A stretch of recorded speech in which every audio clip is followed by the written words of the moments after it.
So, good afternoon to those in the UK, good morning to those in America, and a warm welcome to this Japan Society webinar.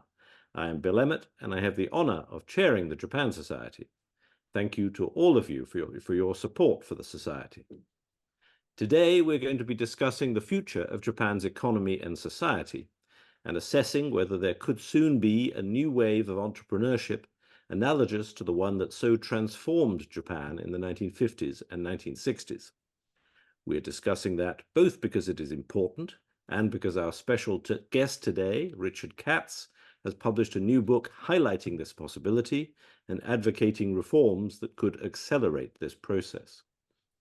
I've long admired Richard's writing, both in the must-read monthly newsletter he used to publish, the Oriental Economist Report, and in his books, Japan, the System That Soured in 1998, and Japanese Phoenix, The Long Road to Economic Revival in 2003.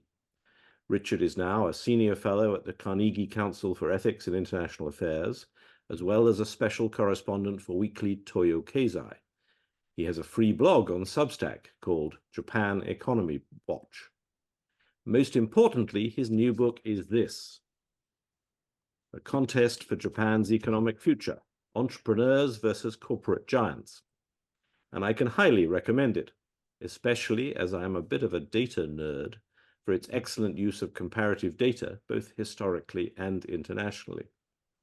The format of today's webinar is that I'm first going to ask Richard to present his arguments, which he'll do in over about 20 minutes, and then I will start a conversation involving my questions, but most importantly, yours.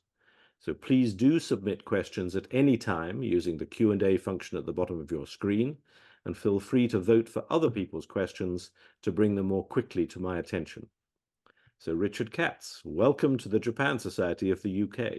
The floor Thank you. is yours. Thank you for hosting me. In the course of writing this book, I had no intention to write a book, but I got so grabbed by the topic, it ended up becoming obsessed and writing a book. But the thing that struck me was I was seeing a part of Japan that I had not really seen before. Most of my career, I had been dealing with bureaucrats, politicians, executives at big businesses. And from that standpoint, it's easy to see a lot of stasis. And some people, as a result, become kind of cynical. Well, for this book, I was investigating entrepreneurship, and I'll explain why I did in a minute. But in the course of doing that, I saw a whole nother layer in Japan, which is young people in their 20s and 30s starting terrific new companies. Now, this is a small share of that age cohort, but they're very different than when people think of it. And I imagine must have been what the high growth era felt like. You walk into one of these offices of one of these new entrepreneurial companies, and there's a buzz, and there's an excitement. There's ambition, there's self-confidence. There's tons of women, and they're not serving tea. And we'll get into why that is in a minute. And they had plans, and they're very international. A lot of them have worked abroad or studied abroad.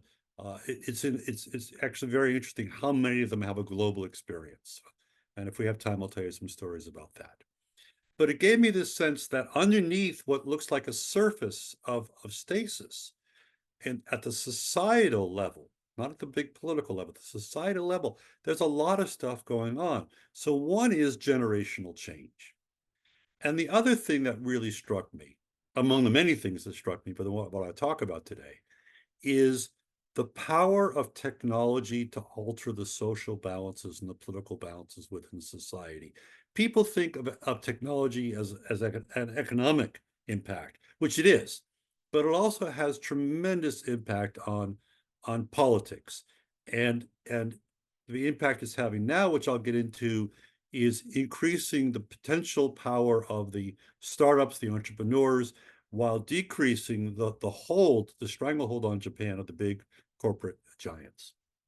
So it was really quite fascinating and exciting and encouraging to me. And as a result, I reached the conclusion that Japan currently has the best opportunity it's had in 30 years to generate a genuine economic recovery.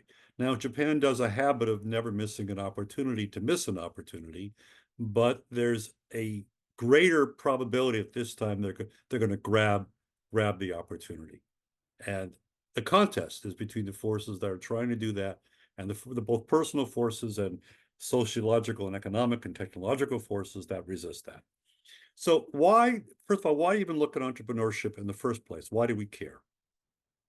Because societies that have more entrepreneurship grow faster. They raise living standards more. Or even if their politics hurts that, they have the potential to do it more. And think of companies like genetic mutations, right?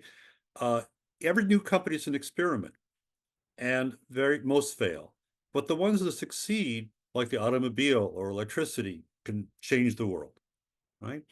And it occurs by a process of natural selection in biology and natural economic selection in economics, where better companies drive out inferior companies. And gradually that's the evolution. Or better companies with fresh ideas force incumbents to up their game.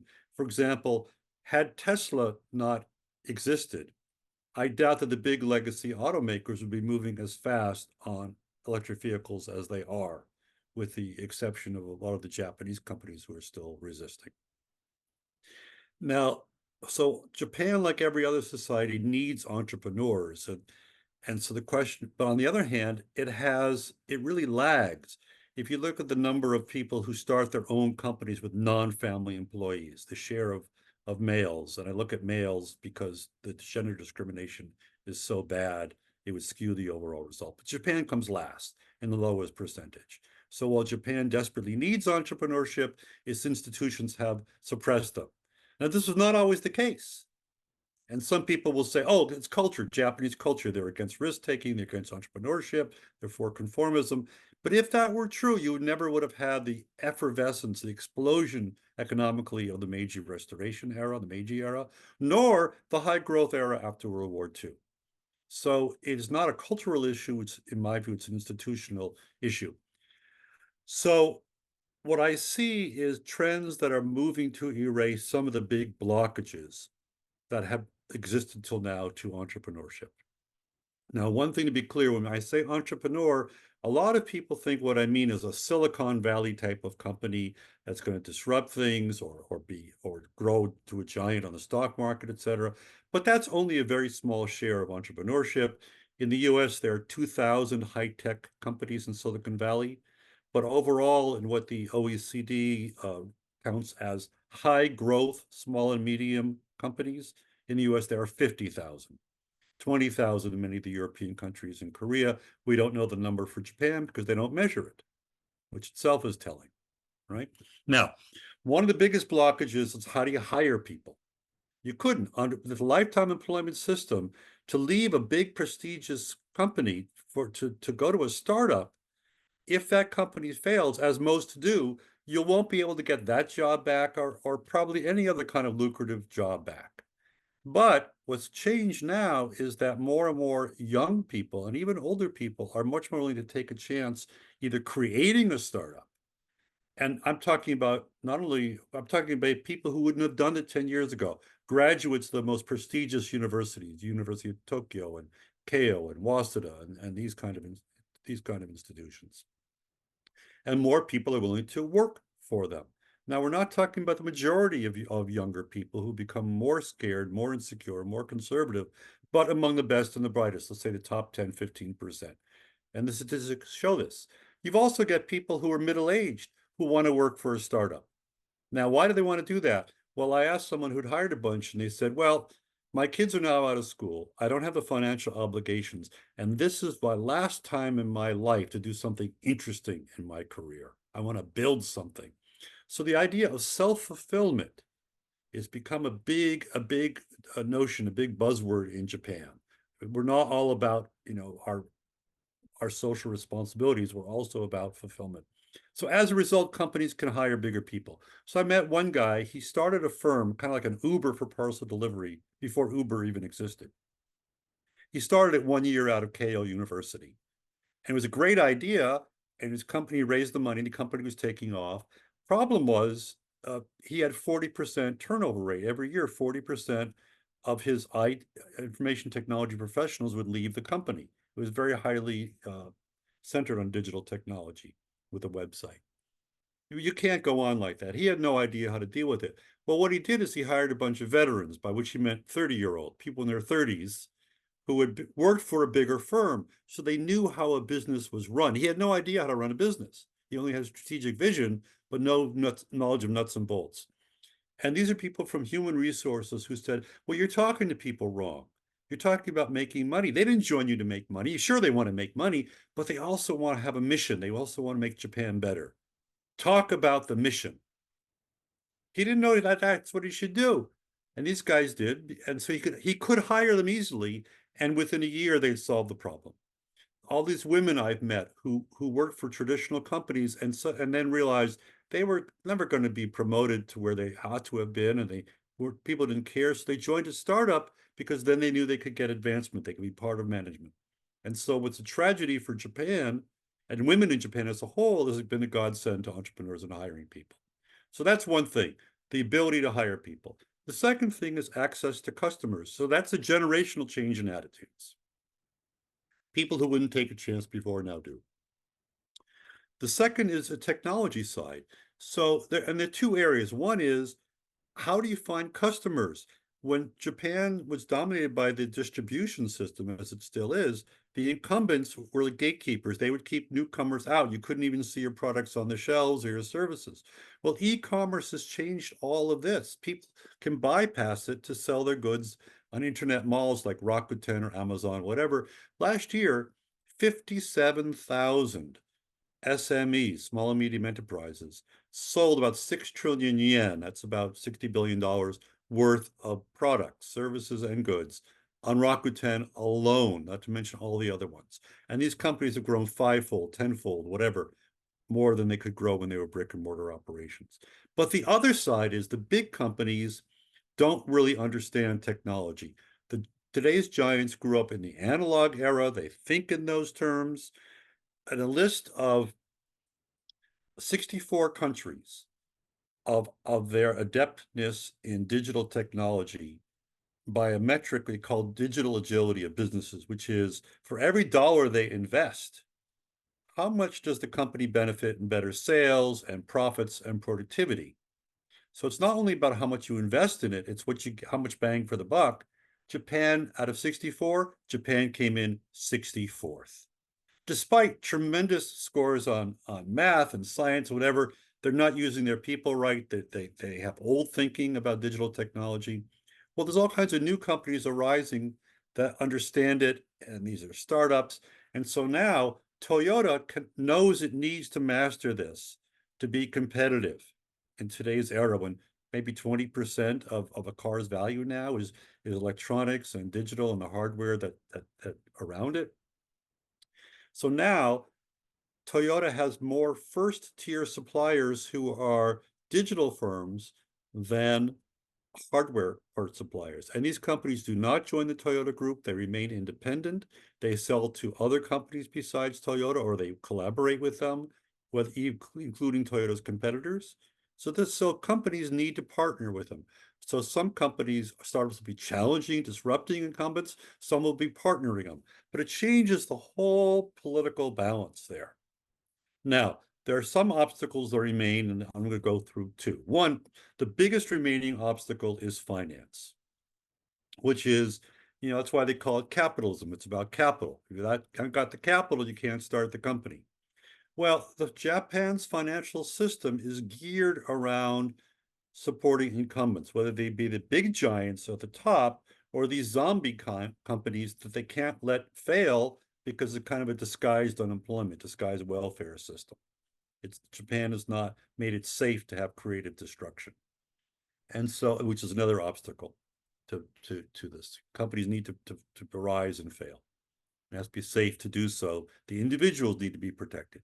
So what happens is that there's not a good system for venture capital. There's not a good system for angel funds which fund companies that will never go on the stock market. They're not appropriate for venture capital. They're smaller, they're earlier. They don't have a good system for that. Banks, by the time you get big enough and old enough to be bank lending, banks would rather lend to the big incumbents they've known for decades than a startup that, even with a good track record, they don't lend based upon what kind of a cash flow and profits you're going to have. They don't know how to measure that in many cases properly. They're not trained to. They're relying too much on collateral and personal guarantees. You even your house. You want to start a company, you've got to put up your house or your insurance or your firstborn child as collateral. So the result is they will actually charge a 50-year-old company with a mediocre credit rating or even a poor one a 2 percentage points higher interest rate on the loan than a 10-year-old newish company, but 10 years old is not so new, with a good track record because they don't have that relationship or the company doesn't have the collateral. And basically what you're saying, who then gets to start a company? It's that small sliver of people who have the smarts, who have the drive, but who also have access to money. Who doesn't get to start a creative company? People with the brains and the drive and the ingenuity, but no access to the money. And that's why there are so few entrepreneurs. It ain't about culture, it's about money and other kinds of things.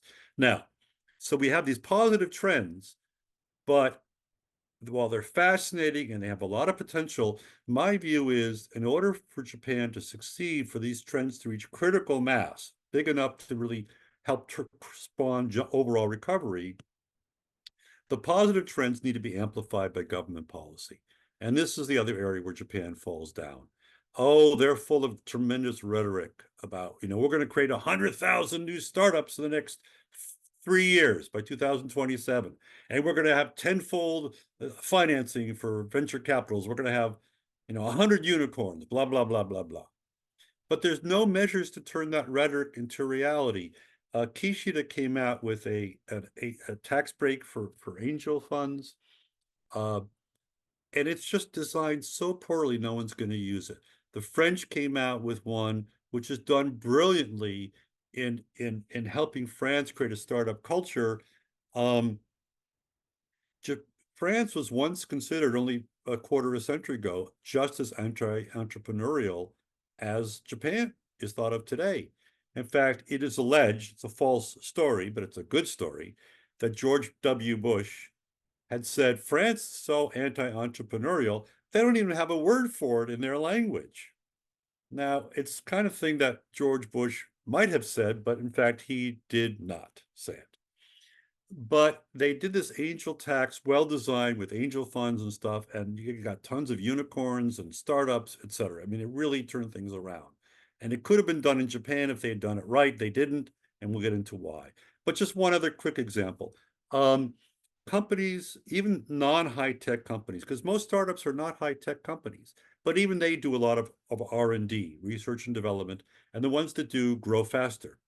Well, all governments aid R&D because it helps the economy grow. And there wouldn't be enough if you relied only on the free market. And this is accepted by economic orthodoxy.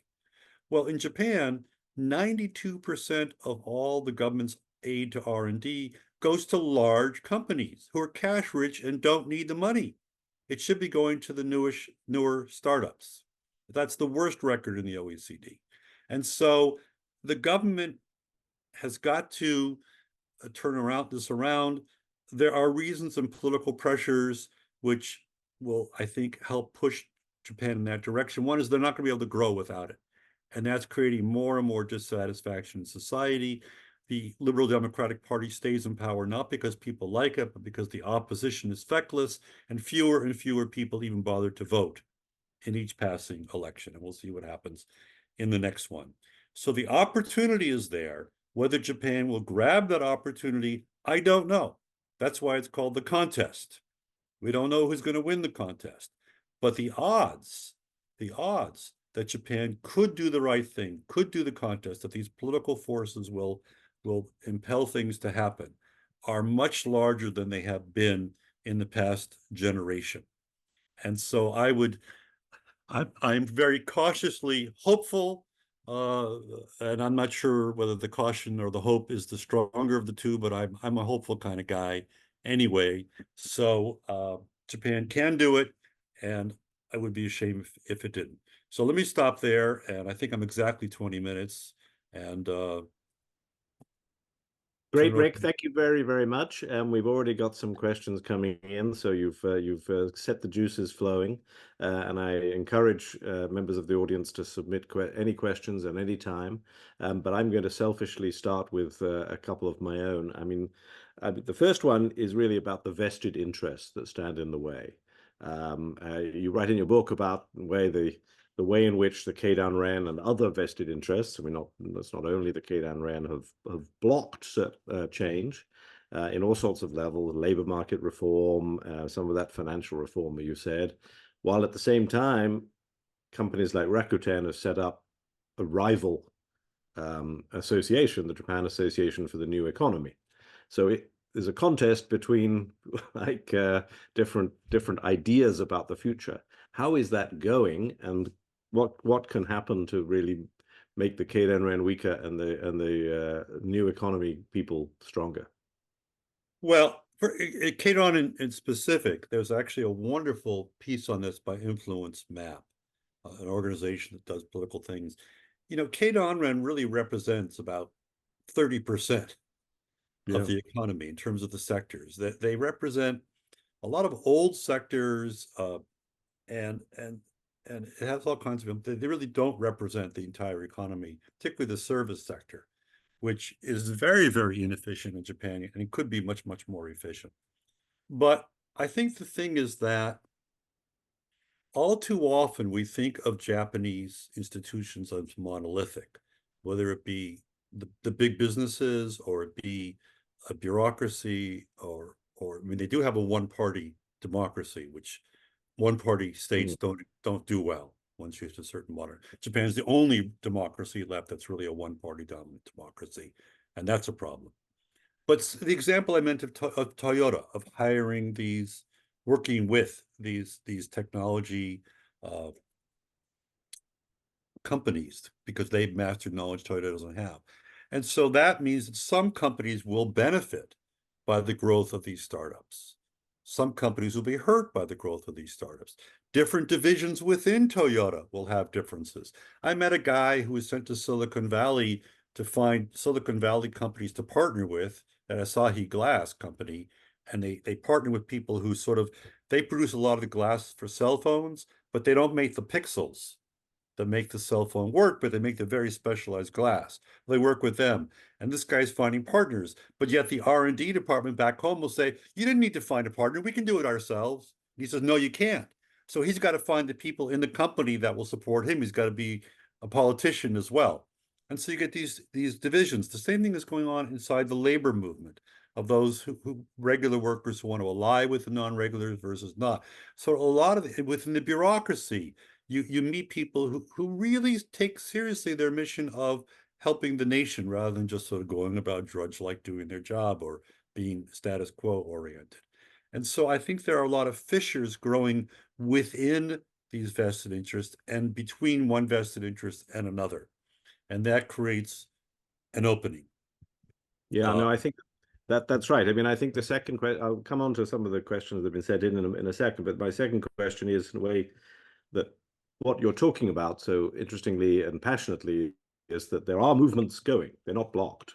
They're happening. I mean, there are these startups happening. There are people changing jobs in mid-career. There are bureaucrats joining startups. There are people at Todai who now want to join startups who never would have done 10 years ago, 20 years ago. So things are happening. What are the best indicators sort of to go beyond anecdote towards towards data, if you like, of that things are moving. I will just say that during my recent trip to Japan last week, the most exciting chart I saw, in a way, the one that perked me up, was a chart about the level of corporate bankruptcies rising quite sharply, actually. And that, if it's carried on and true, will be a sign that the kind of zombie companies that have been maintained by cheap finance for years are suddenly finding it impossible to deal with rising wages and with rising credit costs. And maybe there's a shakeout happening. But what do you look at as a sort of a sign beyond the anecdote to the data that encourages you? Well, first of all, there's data on this question of job switching. Yeah. The number of people who voluntarily switch jobs. So if you looked at people who joined the labor force in, say, the 1980s and worked for a company for say 10 years, because the first few years are kind of on probation. So a lot of people, leave. You got to measure people who, once they've been there for 5 or 10 years, how many go on to work for another 10 or 15 or 20 years? As opposed to people who entered the labor force, let's say in the early 2000s. And whereas it used to be like 80% who'd gone 10 years would work most of the rest of their career, now that's down to about 50%. Oh, and the data is old from 15 years ago. So if we had more data, it would be different. So there's all sorts of data on that. The data on the number of new billionaires who've been created who are using technology to solve social problems. There's a few new billionaires. One guy was a protege of Mikitani, who founded Rakuten, and he formed a company to help people get better jobs, to switch from one company to another, and using the web and using that technology. And now he's a billionaire. Another guy invented a technology to help doctors spread information among themselves all over the world, not just in Japan. He's a billionaire. So there are people who've actually learned to make money. And one of the things in Japan is that the penalties for failure have been very, very high. And the rewards for success have been very, very low. So it's not that the Japanese are risk averse, it's just a lot more risky. In America, the rewards for success are quite high, although the penalties for failure are also high, but at least for some parts of the population. So now you see a change in the risk reward ratio, and people are talking about them. You see that sort of data. I would be look very closely at government measures that will help amplify. I would look, for example, the government pledged that on all its procurement, which is about a fifth of the economy, that first they said 1% would go to the new companies under 10 years old with innovative products. Well, they never even came close to the goal. So what was their solution? They raised the goal to 3%. They still didn't come any closer, but the goal was higher. And under Kishi, they'd say, let's raise the goal to 10%. And someone said, well, maybe we should work on even meeting 3%. I said, okay, we'll try to do that. Do they reach that? Do they switch? Do they change the tax laws so more of the R&D aid goes to these newer companies? The ability, the amount of venture capital out there for new firms, the amount of angel funds out there for new firms. These are the number of, if I had the data, the number of people who go to work for younger firms, the data isn't there. The career path of people who take the entrepreneurship courses at universities. Do they go on? How many of them go on to become entrepreneurs? Again, Japan does not measure it. I've been begging METI and MEXT, the Ministry of Education, measure these things. They don't do it. They measure university spin-offs, but people who create their own firm outside the university, that sort of thing. So some of it, the data is available. Some of it, the data isn't available. But gee, I wish it were, because you could really tell something. You could really feel it happening. No, absolutely. Let me take a few of the questions from the audience. Here's Frank Walter has actually put up 3 questions, but I'll give you all of them. I mean, one was, the lifetime employment system was at its height in the boom years after World War II. How does that square with your thesis that opening of the labor market is creating conditions similar to that time? Doesn't that correlate with the previous success? But also the second one I'm just going to wrap in, which is also about the way government intervention happens. He says, David Atkinson has argued across the Japanese media that most SMEs in Japan are dependent on government grants and support for their survival. But window guidance and more direct forms of central planning have been part of the Japanese system since the days of Shibusawa Eiichi and the creation of the Tomioka silk mill. What do you specifically recommend to improve the Japanese government's ability to support new businesses? So those are 2 slightly different things, but let me lob those in your direction, the labor market and government Sure. intervention? Lifetime employment. I'm really glad you asked that question. The thing you see in economics is that a model that works under some conditions becomes obsolete and doesn't work under other conditions. So in the high growth era, lifetime employment was actually a net, everything in economics, every benefit also has a cost. And the question is, does the benefit outweigh the cost? And in the high growth era, the life employment system did. Because there was a certain amount of rigidity, but there was also a lot of turnover, people moving in from the farms, new cities, new companies growing in. And a time And of different demographic time. I mean, the different demographic, which is, first of all, the economy is growing, so companies are growing. Also, the population is growing, so that you don't have the situation where the age pyramid within companies with seniority pay, the average age gets higher and higher and higher, and therefore the labor bill gets higher and higher. And then their answer to it was to preserve the lifetime system for about half of the employees, and to create this non-regular system where people get wages that are less than half, or a third less, or a half per hour. They don't get the benefits. And so basically, and with company unions, the regular workers are told, hey, the company will survive better if we pay lousy wages to these other people that don't belong to your club. And so you have more, you have interests more in common with your employer than with your fellow workers who are wearing a different uniform because they're non-regulars. So a system that, as the demographics change, as the technology changed, and you needed more fluidity, the costs of lifetime employment then surpassed the benefits, and that's because the conditions changed. So I mentioned, you asked what could the government do that was specific, but let me talk to you about the SMEs. So I mentioned a few things for the startups, but one of the big problems, I think one of the biggest obstacles, political obstacles to reform in Japan, is that Japan does not have a overt government-funded social safety net. Your current job at your current employer is the safety net. Now, back in the high growth era, they didn't need one because you had full employment, you had equal distribution of market income, right? And you had a high growth, so a rising tide did indeed lift almost all boats. And so it was one of the most equal, egalitarian things. You didn't need the government measures to redistribute income, whatever. It was just for the aged, and then healthcare. But as the situation changed, and this really began in the 70s and 80s, that companies were hit by the oil shocks and growth really, really slowed. And a lot of the political movement came more toward preserving existing companies, lest people become unemployed, rather than creating a public social safety net. And the government, Ministry of Finance, keeps saying we can't afford to have a social safety net. And I would argue the opposite. Japan cannot afford not to, because unless it creates that, it will not be safe for people, as safe as it should be for people to leave jobs, because they need equal pay for equal work. They have the laws that mandate it, but it's never enforced, unlike France, where it is enforced. And so if they did that, they would have higher growth, therefore a higher tax base.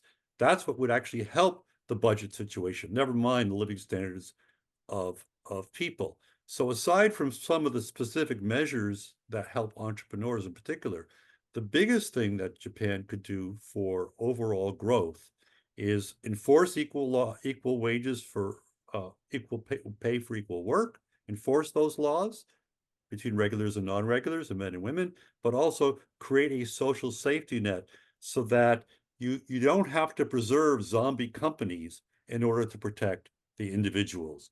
And so tons and tons, between government guarantees and government loans, something like 6 to 8% of GDP is going to support these zombies. It's a huge amount, more than any other country. That's a phenomenal problem, I think. Now let me bring in some other questions. Andrew Horvat here, actually, I happen to know from Vancouver. He writes about immigrants in the US, Canada, Australia, even Germany. Immigrants set up companies and innovate. So offering several examples. What chance does Japan have of harnessing the creative talent and risk-taking of immigrants, given, of course, the negative attitudes toward inward migration in Japan? But I would say, on the other hand, there has been, from a very low base, a recent relatively substantial increase in immigration and some acknowledgement that high-skilled immigrants in particular are needed. Do you think that immigrants are going to become one of your powerful mega trends? Yeah, actually, globalization is one of my 6 megatrends, and immigration comes within that. You know what? The path Japan has taken has been not to have immigrants in the sense of people who will become citizens so much. That's a bridge too far, at least for now. But people who are kind of guest workers without creating a sort of a ghetto situation, like again you have in France. I seem to have a lot of French comparisons here, good and bad. So that's becoming clear. The problem is, Japan has got about 500,000 fewer software and information technology professionals than it needs, and that's only going to grow. And one reason is very low pay for people who take those jobs compared to other jobs they could have. So despite the great scores Japan has in math and science, people don't choose those careers. Well, that also makes it hard to lure foreign experts to Japan. They can be paid more in Singapore. They can even be paid more in Beijing. Moreover, there's this phenomenon, which is really bad. Not only the lack of luring immigrants, there are Japanese citizens who would like to set up a company, but who move to Singapore because it's easier to do it. It's not just the pay is higher, it's easier to do it. There are little fewer hoops to jump through. And they can get a start there and become a global company, which may then come back to Japan. Sony is actually a bigger hit in the United States than it was in Japan, way back when. And then having built on that success, they then became giant in Japan itself. So right now, that is the way in which sort of seniority pay, which is alive and well, this idea of being paid per skill or occupation, that's a marginal phenomenon. Seniority pay is alive and well, and it is an obstacle to luring the kind of talented people that you'd like to see. On the other hand, in my hotel, so many of the waiters and waitresses were from Nepal, the Philippines, and other kinds of places. So certain kind of jobs, they're attracting people, and other kind of jobs, not so much. I mean, one type of jobs where they're definitely having to bring in high-skilled people from abroad are jobs which are associated with what is the unusually dramatically large piece of foreign direct investment that's going on, namely the Taiwan semiconductor plant down in Kyushu, where there simply is not the availability to rely entirely on homegrown talent Yes. for that plant. And I'd put alongside it, maybe as a sign of optimism, that in the new Japan defense build-up plan, the national security strategy, they're talking about increasing the cyber security force. I mean, the official cybersecurity force from 500 people to 20,000 people within 5 years. Now, that may just be a goal, as you say, which they don't meet, but nevertheless, there's going to be a tremendous need for high-skilled talent, and that can't all come from inside Japan. So this is a question where needs develop that run against traditional ways of doing things, and you create this tension. And without a change, you can't do it. But on the other hand, that change, there are vested interests, not just big companies, people, older people who say, hey, don't take away my company guarantee for my zombie pretend company. On the other hand, their Social Security benefits and healthcare benefits been cut 20% per senior. So they're not being protected in other ways. How do you get around that without growth? And the thing about immigration and globalization is that it's not that foreign countries are better, it's that they're different. And you realize there are many, many different ways to address the same problem. Make sure you're thinking more fluid. So today, 85% in the US and Europe, 85% of all C-suite executives, including CEOs, have spent some time in being a manager of their affiliate or somebody other company's affiliate in at least one foreign country.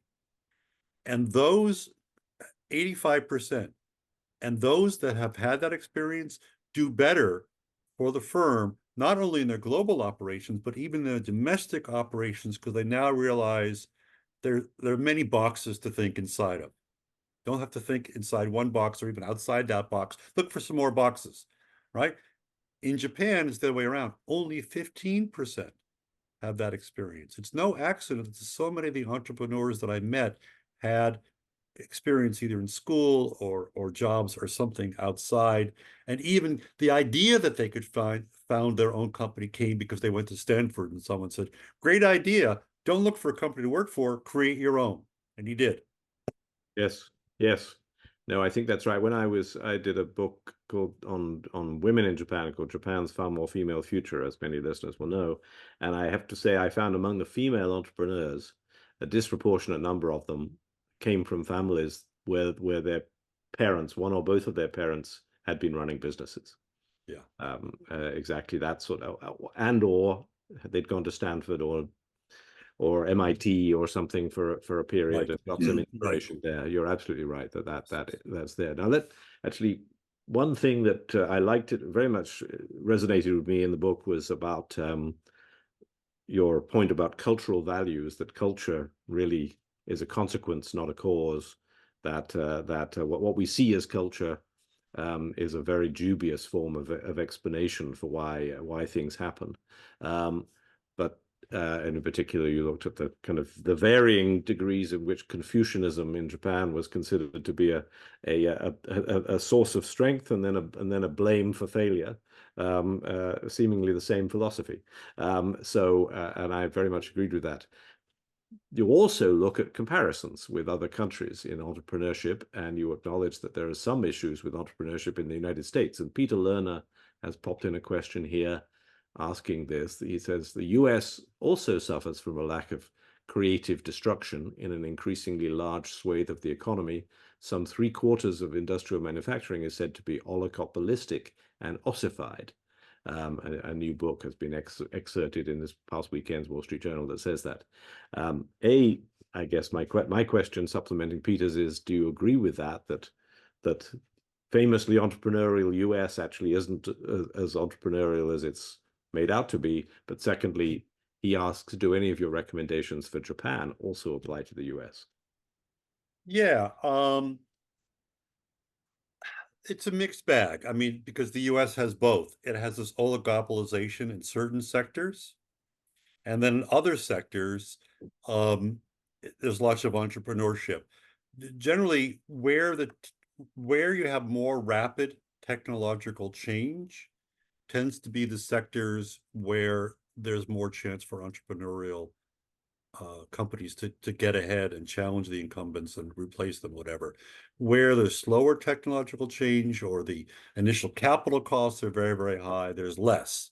I mean, the automotive industry will be a very interesting example because of the technological revolution of electric vehicles and the rise of China.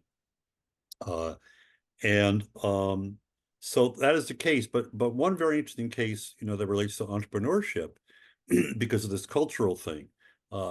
I'd written about, the risk-reward ratio in the US versus Japan. Well, entrepreneurship has actually fallen a great deal in the United States in the last 30 years.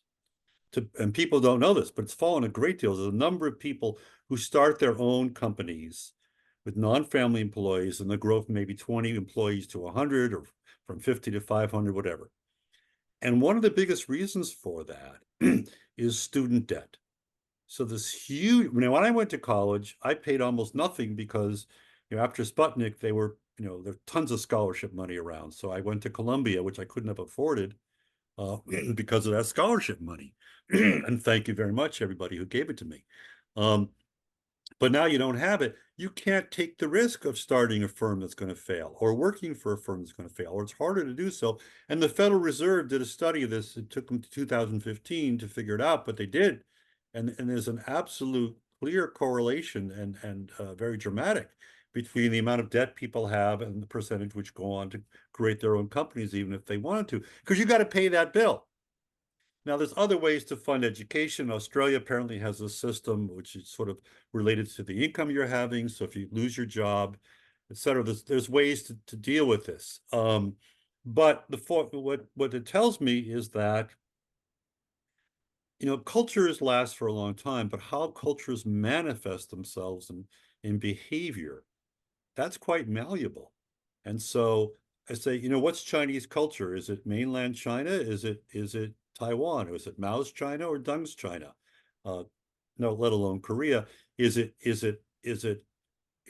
thing with entrepreneurship? Are Americans born entrepreneurs, or under certain conditions, as part of it, but under conditions allows them to turn wish into reality? The number of people in Japan who'd like to be entrepreneurs compared to those who actually do it, there's a huge gap, one of the biggest gaps in the world. So it's not that people culturally don't want to do it. It's they recognize the reality that the risk reward ratio of doing it is terrible. So sure, there are overlaps, but in other ways, I'm with Tolstoy on this, that to a large degree, unhappy countries are unhappy in their own way. Now, there's an interesting experience put in here by an anonymous attendee, but I'll read it to you. He says, "I agree with this entirely. I'm a Oh, non-Japanese." stop there. That's great. I love it. Okay. Okay, no, go ahead. "I'm a non-Japanese person raised in Japan. I quit my permanent job and used my life savings to start a tech SME in Japan 8 years ago, but have since indeed found it difficult to access the funding we need to scale. We've been profitable for the last 5 years and are growing, albeit not as fast as if we had access to capital. As an entrepreneur who has had to bootstrap it, is there anything I can do to help change this situation for others in Japan?" Got any advice? Yeah, get the diet to change. So, one of the things, well, there's two things. One is, uh, so why did the French system work and the Japanese system didn't on this tax break for angel funders who would fund a company like you? Well, what happens is that angel funds, it's like a mutual fund. You're not betting on a particular stock, you're betting on the fund. Well, in most angel funds, the majority of the companies they fund fail. And yet the fund as a whole will return 2 times, 3 times, 4 times your money within a few years, because the few successes earned so much. And that's the nature of that business. Okay. In France, they gave you a tax break for investing in a fund. You could not invest in an individual company. And who would? How can an ordinary person know which company to invest in? In Japan, the law they made, so you only get the tax break if you invest in an individual firm. Well, that's nuts. They should be investing in a mutual fund. And actually, a friend of mine who's a lawyer sent a copy of an article I wrote about it to the head of the tax commission, but that didn't do any good. The other thing is the limited partners, for reasons which I'm trying to understand. It was some sort of said to be a safety protection. These funds can only have 49 limited partners. That is, the people who just put money in, as opposed to people who manage the fund. Well, you need hundreds or thousands to make economies of scale. How much can you invest in learning about a firm? This is a very, very labor intensive and knowledge intensive business. Unless you can get thousands of people to invest, you can spread your money around. The companies can't do the research necessary. Then they need to train the people. So the thing is that for people in general, it would be nice to, if you have contacts, in bureaucrats and politics, to do it, to see if they can change these regulations. But the other thing is that there are foreigners coming in, and there are, I know one angel fund in particular, funded by an American citizen who had lived in France, was part of the system in France, and is trying to do stuff in Japan. And he's worked with some of these very clever pro-reform bureaucrats in the finance ministry, who found that, yeah, the law is the law, but see, the fun thing about Japanese law is they do give bureaucrats a lot of discretion, which can be used for in various ways. And so when the American said, his name is Mark Bivens, and I forget the name of his firm right now. But anyway, he went to this bureaucrat and he had a translator, and the bureaucrat said something, and he asked his translator what he meant. He said, "Well, the best translation I can give you is, with great power comes great responsibility." And so he found a way to sort of, while obeying the law, let this guy do a lot of things he wanted to do. And I think if people share experiences, people who have been entrepreneurs or would-be entrepreneurs. There are groups of people who get together and share experiences. They all do it online, they do it in groups, and you create a community of people who are all thinking the same way, almost study groups, and you begin to find sympathetic bureaucrats or sympathetic politicians, which there are some, and talk to them about these ideas. And they really want, and there are people in the bureaucracy who want it, the Science and Technology Council in the Cabinet Office, for example, to begin to have meetings with those people and share your ideas of very specific, here's what, very concrete, here's something you could do, which no one would care about, no one would even know. There wouldn't be a big political uproar. Just slip it in somehow, get it done. That would be a big help. Spread that kind of expert knowledge from the entrepreneurial community to tell people what is it that we need. Since the government claims it wants more entrepreneurs, run with that. I'm helping Kishida fulfill his ambition. Quite so. Good idea. Now, some specific questions. Martin Barrow has asked about tourism, and this is where an example of if there is a new industry that has grown, that often can be an opportunity for new entrepreneurs. At least what's changed in tourism is that it become much more international tourists, suddenly 31 million in 2019, and it looks like that is going to be exceeded quite substantially this year in 2024. Do you feel that young entrepreneurs have played a key role in this success, as that wave of change has happened? That I don't know about. I'm not sure that that's where the impetus came from. I think, well, the foreigners came because the yen is so cheap, and that had nothing to do with entrepreneurship. And then It the might have government, enabled it. It might have enabled entrepreneurship. The force could go the other oh way. yeah. Well, whether it has given rise to entrepreneurship, but your point is that it's easier to be an entrepreneur in a new industry where there are fewer incumbents that are blocking the road. So in the existing industry, so it may be a while before you have sort of the disruptor side of entrepreneurship where you're disrupting incumbents.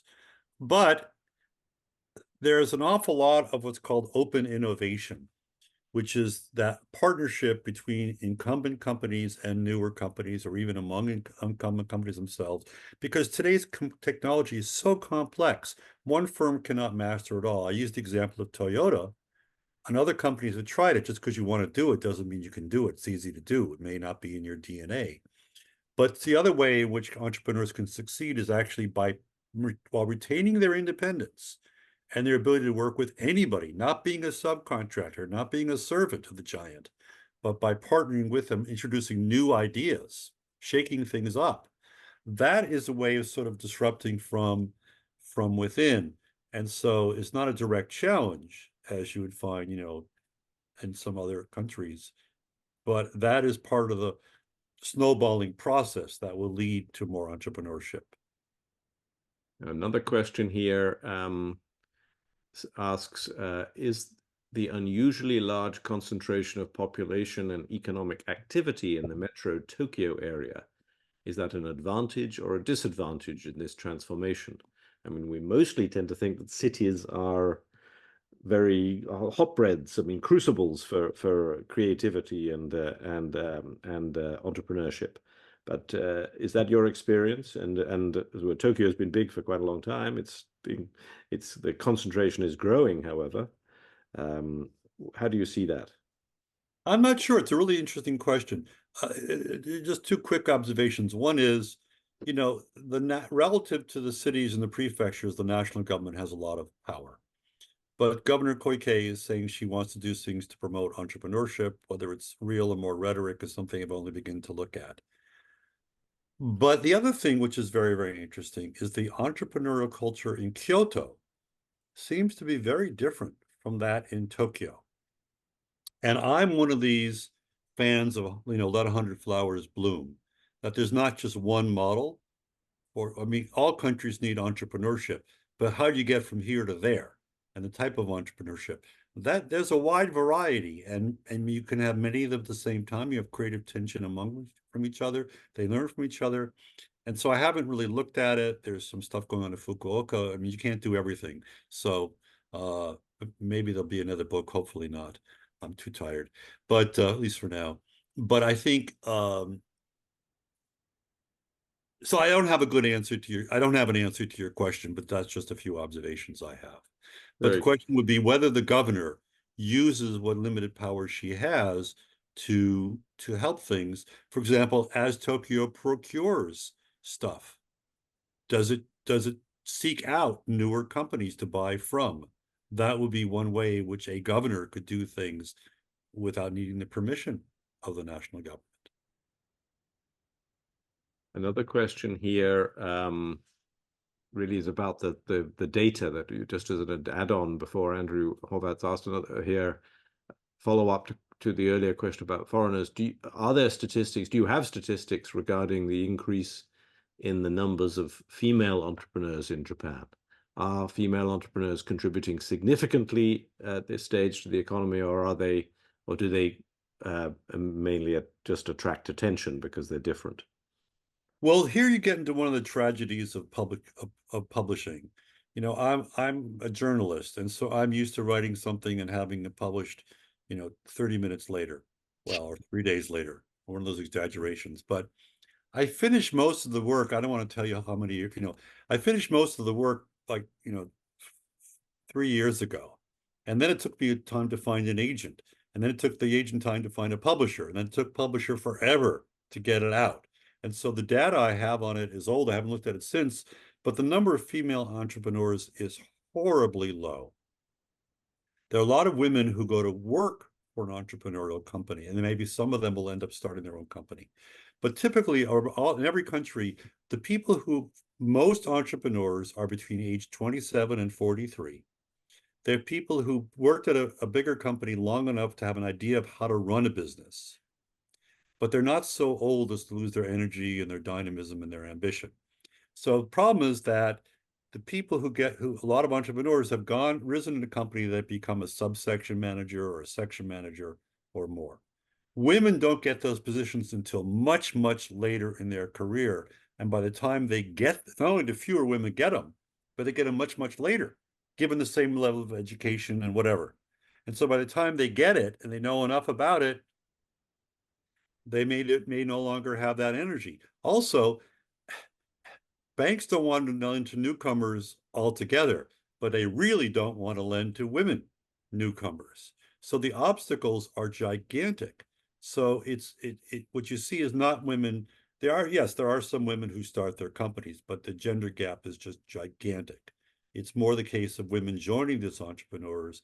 And what I suspect is some of these companies like Rakuten, Recruit, who've gotten quite large, have their employees have then begun their own companies with the aid sometimes and encouragement of their big company. And that could be a new cohort.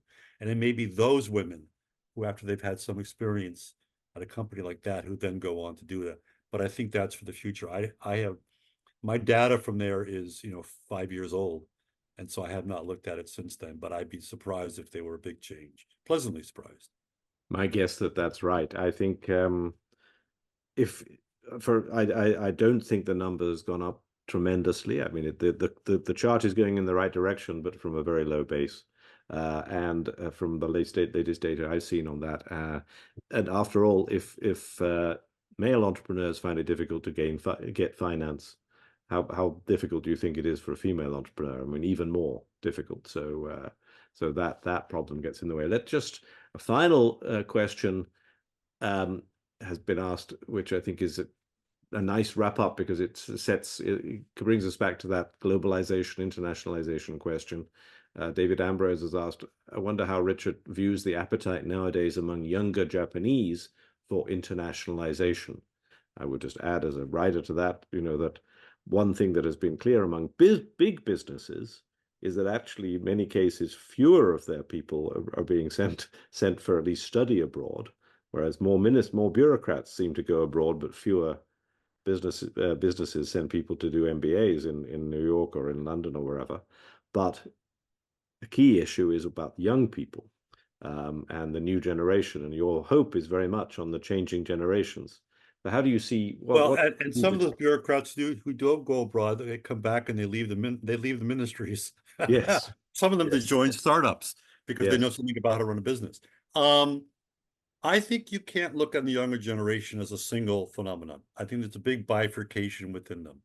I'd say that you have five or maybe 5 or 6% who want to start companies, but whether they get to do it or not. But the point is, in countries that are entrepreneurial, the average percentage of is about 5%, as opposed to 2% in Japan. So you don't need that many people, but that's growing.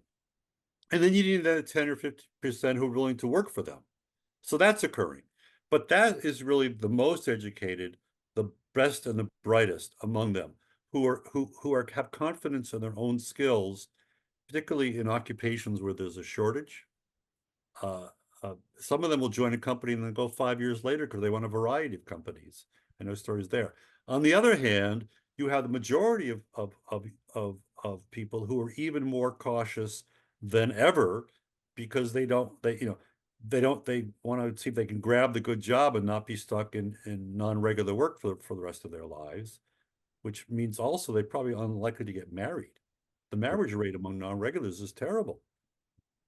Now, what's happened is things in the wrong direction, which is that the recruiters at companies, for reasons I don't understand, have moved the recruitment process earlier and earlier and earlier. So it might occur in your second or third year rather than your fourth year of college. And if you go abroad, you're going to miss that opportunity. Yes. You better not. And if they do hire you, they're not going to hire you to take advantage of your international experience. That's been true in a lot of what used to be true in American companies earlier. It's no longer true. But that used to be the case, say, in the 1990s. But it's still true in Japan. So, except for what's the advantage? Why study? There's unless you just have curiosity, you're paying a pretty high price to satisfy that curiosity. So I think you really have to look at the younger generation in a bifurcated way. The good news is you don't need that many people to have that international experience, that globalization, that curiosity, that ambition, to have a really big effect on the overall economy. It's one of the fun things about how economies work. Well, on that very positive note, we've run out of time, regrettably, but I want to warmly thank you, Richard Katz, for spending your time with us. I urge everyone to buy and read this book because it really is a very rich read, a rich diet, and I wish you great success in sharing the ideas with it around the world. And I thank all of the audience for also sharing their time in this late afternoon or lunchtime in North America. And I hope you'll come again to another webinar, and I hope we'll get you to something in person in London or elsewhere very soon, Richard. Oh, well, thank you very much for having me. I really had fun. Great. We had fun having you. Thanks a lot, and bye-bye to everyone. Bye-bye.